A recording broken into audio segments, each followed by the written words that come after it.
Assalamualaikum warahmatullahi wabarakatuh.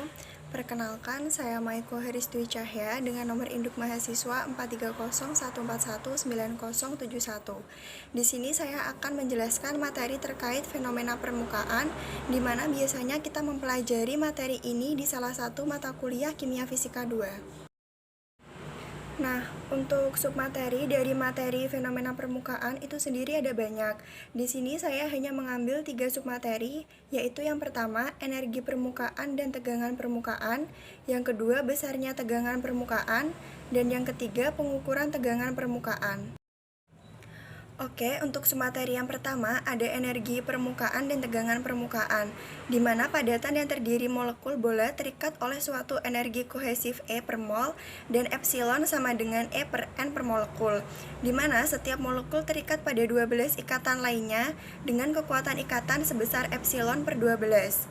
Jadi, pada molekul permukaan terikat pada molekul total itu ada sebanyak 9 tetangga.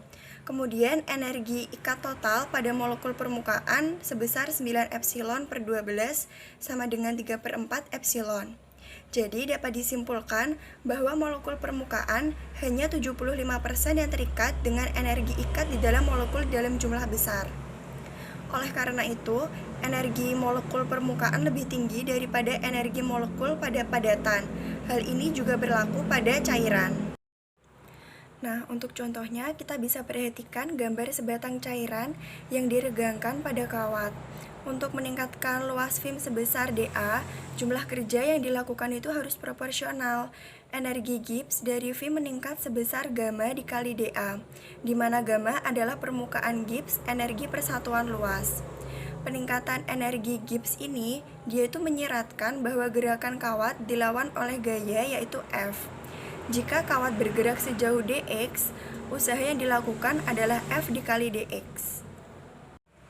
Berikutnya, di sini ada tabel tegangan permukaan cairan pada suhu 20 derajat Celcius. Di situ ada aseton, ada benzena, karbon tetraklorida, etil asetat, etil alkohol, etil eter, N-heksana, metil alkohol, toluena, dan air. Oke, sekarang kita masuk ke submateri yang kedua, yaitu besarnya tegangan permukaan. Berdasarkan penjelasan pada bagian pertama, diperkirakan bahwa atom permukaan memiliki energi kira-kira 25% di atas rata-rata. Kelebihan energi ini tidak muncul dalam sistem ukuran biasa karena jumlah molekul di permukaan tidak signifikan fraksi dari jumlah total molekul yang ada. Sebagai contohnya, bisa kita perhatikan gambar kubus yang ada di layar. Untuk identitas lebih lengkapnya, bisa kita perhatikan bahwa kubus ini diketahui diameternya, jumlah molekulnya, dan fraksi molekulnya. Nah, jika rasio permukaan terhadap volume sistem sangat besar, kita dapat menghitung ukuran partikel energi permukaannya 1% dari total energi, dengan rumus yang akan dijelaskan pada slide berikutnya.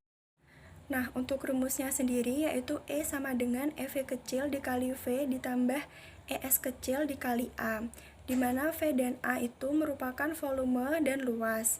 EV kecil dan ES kecil itu energi persatuan volume dan energi persatuan luas. EV kecil di sini dia memiliki rumus sendiri, yaitu epsilon EV kecil dikali NV kecil.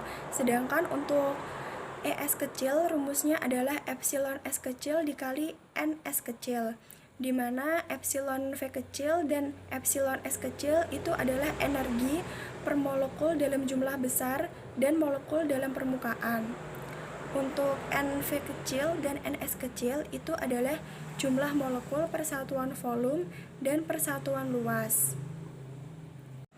Nah, ini merupakan rumus turunan dari rumus E sama dengan EV kecil dikali V ditambah ES kecil dikali A. Nah, untuk submateri yang ketiga yaitu pengukuran tegangan permukaan. Pada prinsipnya itu sendiri, mengukur gaya yang diperlukan untuk memperpanjang film rangka kawat ditunjukkan pada gambar A, itu dapat digunakan untuk mengukur tegangan permukaan. Dalam praktikum sebenarnya ada perangkat lain yang lebih mudah, yaitu gambar B. Gambar B itu merupakan perangkat penarik cincin. Dengan caranya kita bisa mengkalibrasi kawat puntir dengan menambahkan massa kecil ke ujung balok dan membentukkan pengaturan skala torsi yang diperlukan untuk menjaga balok tingkat. Untuk melakukan proses pengukuran cincin, ditempatkan pada balok dan menaikkan cairan sampai cincin terbenam dan balok yang rata. Kemudian cincin ditarik keluar perlahan dengan memutar kawat torsi, dan pada saat yang sama kita bisa menurunkan ketinggian penyangga balok sehingga balok nanti itunya tetap rata. Pada saat itu juga kita bisa membaca skala torsinya dengan menggunakan kalibrasi, dan hasilnya bisa dikonversikan dalam gaya dengan satuan F. Nah, untuk rumus hasil kalibrasi tadi, kita bisa menggunakan F sama dengan 2 dikali 2 PR dikali gamma. Panjangnya 2 kali keliling karena cairan bersentuhan dengan kedua bagian di dalam dan di luar cincin. Metode ini membutuhkan koreksi empiris faktor atau F kecil dengan rumus F sama dengan 4 dikali Pi dikali R dikali gamma dikali F kecil. Nah, di sini ada metode lain selain metode yang telah saya jelaskan di atas, yaitu metode slide Wilhelmi. Memiliki piringan yang sangat tipis seperti kaca penutup mikroskop atau selembar mika. Digunakan pada lengan timbangan dan dibiarkan dicelupkan dalam larutan seperti pada gambar. Dengan rumusnya yaitu F sama dengan FA ditambah gamma dikali P. Nah, untuk metode lain, ada metode drop weight tergantung. Sama seperti halnya dengan metode pelepasan, diasumsikan bahwa keliling kali tegangan permukaan adalah gaya yang menahan dua bagian kolom cairan yang bersama-sama. Untuk cara kerjanya, bisa kita perhatikan penjelasannya pada layar. Baik, terima kasih atas perhatiannya. Kurang lebihnya saya mohon maaf. Wassalamualaikum warahmatullahi wabarakatuh.